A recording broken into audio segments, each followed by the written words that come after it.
So today I'm here with episode 5 of my FC 26 career mode with Norwich City, and today the first game of the episode is against 22nd place West Brom. But before we get into that, I have made a few changes to the sliders, so I just want to show you them. So I've put the CPU shot speed up to 50, the pass speed for me and the CPU up to 40, the injury frequency for me and the CPU up to 75, the marking for me down to 60, the run frequency for the CPU up to 50, and the first touch control error for me and the CPU down to 70. And this is the team I'm going with for today's game. So we're sticking with the 4-3-3, and Forsen, Wright and Crescenia coming in, and Schlupp, Marcondes and Eurosek all drop out of the squad because they all need a rest, especially Eurosek. He really needs to gain back some of his sharpness, so I don't want to be tempted to play him today because I want to get that sharpness back up. So let's get into this game against West Brom and hope to start the episode with a win.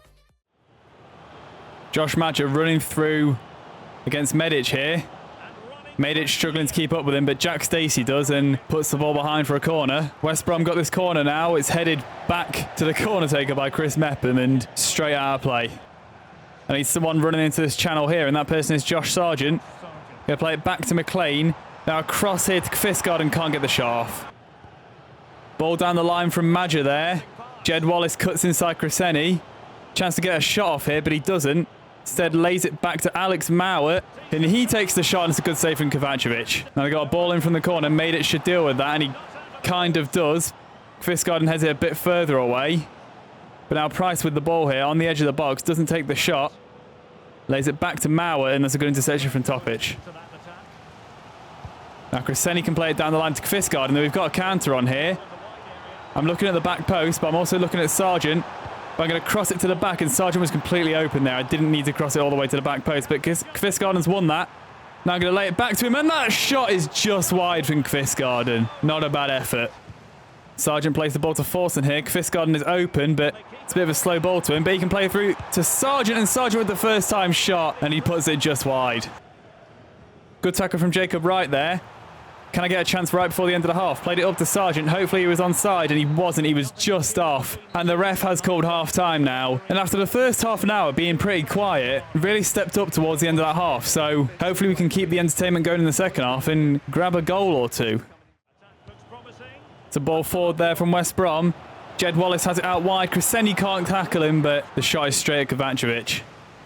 That is not where I wanted to throw that. I wanted to roll that out to Stacey. But it's worked out. Want to get a 1-2 with Forsen going down the line here, and I have. And Forsen has a chance to play it into Josh Sargent here. Josh Sargent can take a touch and a shot, but the defender just got back to him. Going to play the ball up to Kvistgaard here.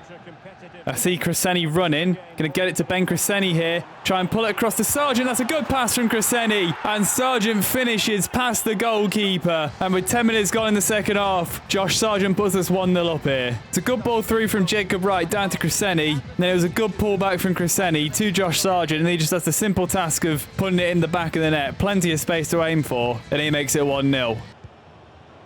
It's a chance for a shot from West Brom there, but it's straight at Kovacevic. Sargent's got the ball here. Forsen's running ahead of him. Going to play it to McLean, and now to a man called Forsen.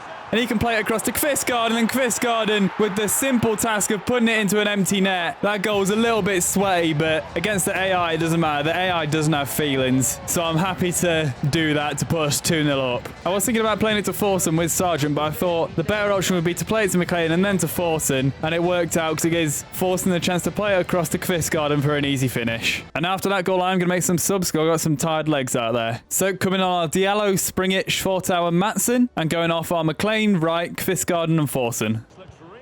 It's a ball out wide.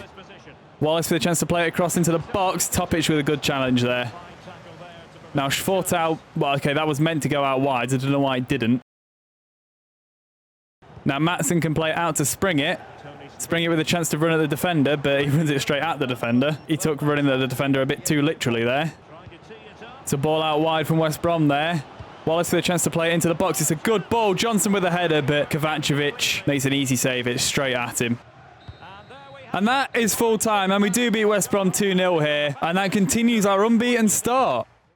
And now we've got the second game of the episode here, and it's a big one. It's the East Anglian derby, and it's first versus second. Games don't get much bigger than this during the season. And this is the team I'm going with for this game, and I've had to make a few changes because of tiredness. So Diallo, Jurasek, Maatsen, Cordoba, and Fisher are coming into the starting lineup. And this is Cordoba and Fisher's first starts of the season in the league, so big games for both of them. And I would rather be playing Kvistgaard, but he's just too tired to start, but he is on the bench in case we need him later on. So let's get into this game against Ipswich and get a win in the East Anglian derby. And that's a test for a manager not long in the job. A win over their fiercest rivals would thrust him into the headlines for all the right reasons. Can they get the victory? McLean with the ball here, going to play it out wide to Kellen Fisher. Going to put the ball to the back post for Josh Sargent, can't get his head to it. McLean with a really good ball through to Jurasek there, going to lay it back to Sargent. Sargent with a shot from the edge of the box, and it's a good save from the keeper. It's a ball into the box there, it's a good ball. They played the ball across, and that's a good save from Kovacevic, I think. Nope, it wasn't a save, it looked like it was, but the shot just went wide. McLean with the ball up to Jurasek here. Playing to Marcondes, now to Diallo, and Sargent's offside, I think. Ah, he is just offside. I thought the flag wasn't going to go up for a second, but he was just off. Oh, and he's only just off as well. Got the ball just outside the box here. Played it forward. Cordoba makes a good tackle. Play it up to Jurasek now. Try and get it back down the line to him. It's good play between McLean and Jurasek there. Jurasek can run it into the box now. I'm just going to run it to the byline and put a cross across. But it's gone behind for a corner. Now Marcondes with a chance to whip this corner in. It's not a bad ball. Schlupp with the header and it's off the post. Almost the perfect time for Jeffrey Schlupp to get his first goal for the club there. Gonna try and get a 1-2 between Maatsen and Jurasek. Gonna get it up to Sargent, then play it down the line to Jurasek. It's good play. Now Jurasek is going to play it inside to Sargent, but he's lost the ball, but it's dropped back to Jurasek. Jurasek with a chance here, and Mate Jurasek puts us in the lead of the East Anglian derby. This one has been end-to-end so far, but we've managed to take the advantage about 10 minutes before half-time here. Sargent just lost the ball, but it fell to Jurasek, and Jurasek on his weaker right foot smashed it past the goalkeeper, and that is 1-0. And that is half-time here, and we do go into the break with a 1-0 lead in the East Anglian derby. And if we can hold this till full-time, I'll be happy with that. McLean with the ball there to Marcondes. Plays it up to Diallo. I'm just going to hit a shot with Diallo here. It's an awful attempt. It's a ball out wide there. Schlupp can't keep up. It's a ball played back now. Now they've got it on the edge of the box. Played it into the box. That's a shot there, and it's gone just wide. Now, after that chance, I'm going to make a couple of subs here. So coming on are Topic and Stacey, and going off are McLean and Fisher, with Topic coming into defensive midfield and Maatsen moving into central midfield.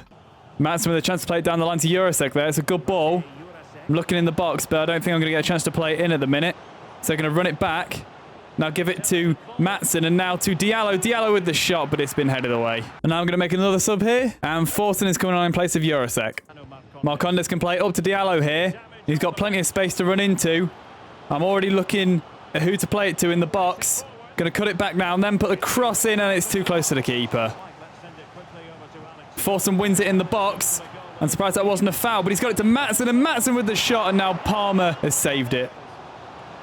My game is lagging a lot here for some reason. I'm going to struggle to defend this, and that's a good save from Kovacevic. I needed him there to help me with the lag. I don't know why it's lagging so much. That's a corner in now, and Cordoba can't get it away, and it's off the post, and Kovacevic somehow just about claims it. And that is full time, and we do win the East Anglian derby 1-0, and that is a huge result at the top of the league as well. That gives us a bigger lead over Ipswich at the top of the table, and it keeps us, I think, now 17 years unbeaten against Ipswich.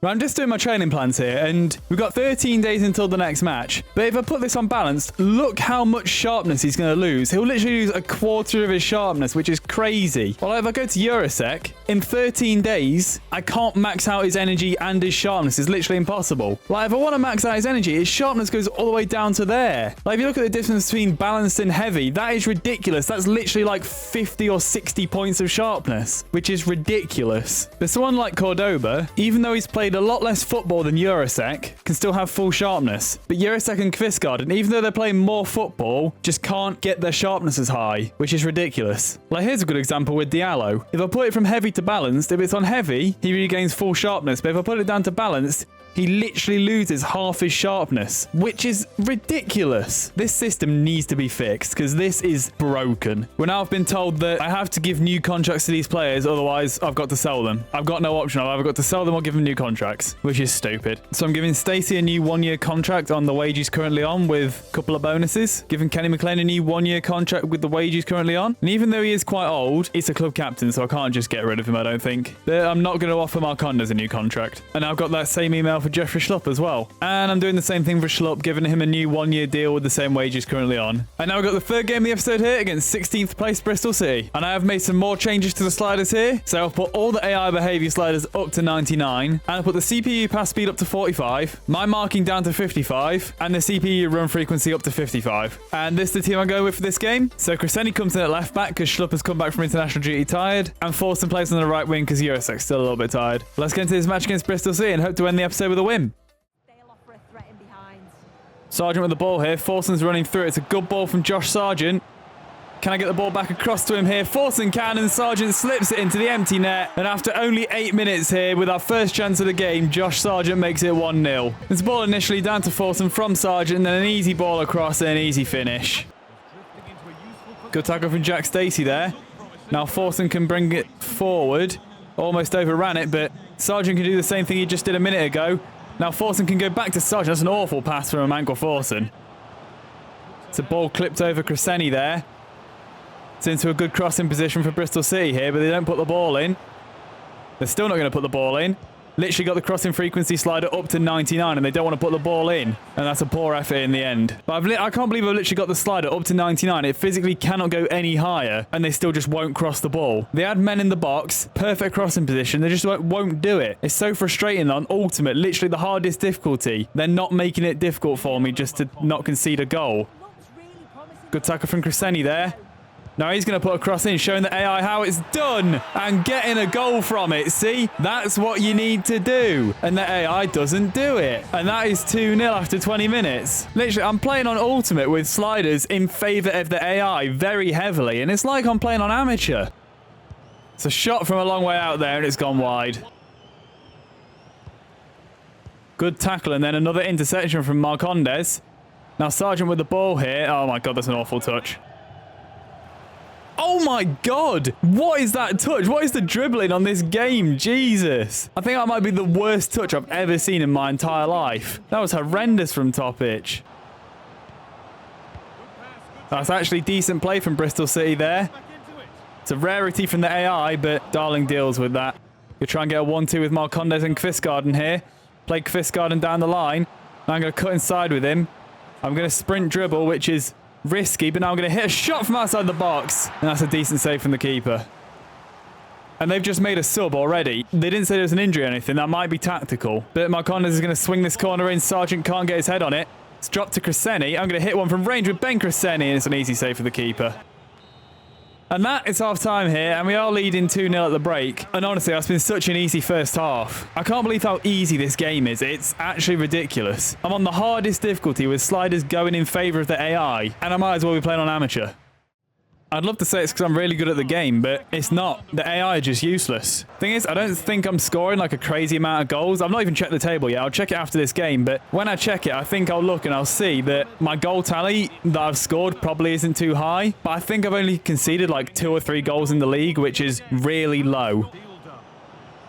Scott Twine cuts the ball back here. Darling and Crescenti both got dragged out wide, so they've had the ball to play, and oh my God, they created a chance for a shot in the box.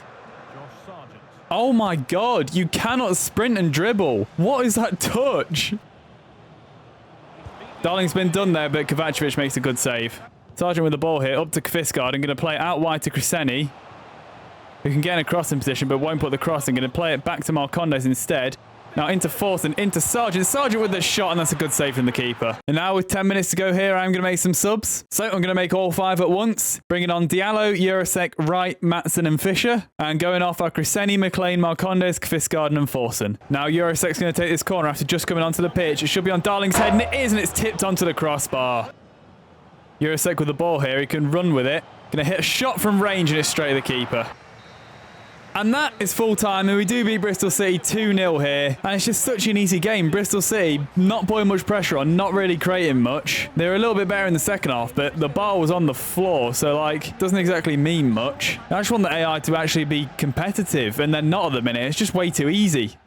And after that game, I've got 2 messages here from Springett and Duffy, and I've not even got the chance to respond to them. They're just there. This one from Springett, it actually ends with a question, but I can't respond to it. And I'll just finish the episode by looking at the league table here. And like I said, the goals for column looks pretty normal. I've scored 16 goals, which is very similar to the rest of the top 7. But I've only conceded 3, and that's where the issue lies. The AI just does not create chances, does not score goals. But anyway, that is the end of this episode. And overall a good episode, obviously, because the AI can't score, so they're never going to beat me. We are still top of the league, and importantly, we did win the East Anglian derby, so 17 years unbeaten now, I think. But anyway, if you enjoyed this episode, leave a like. If you want to carry on watching this series, subscribe, and I'll see you in the next one.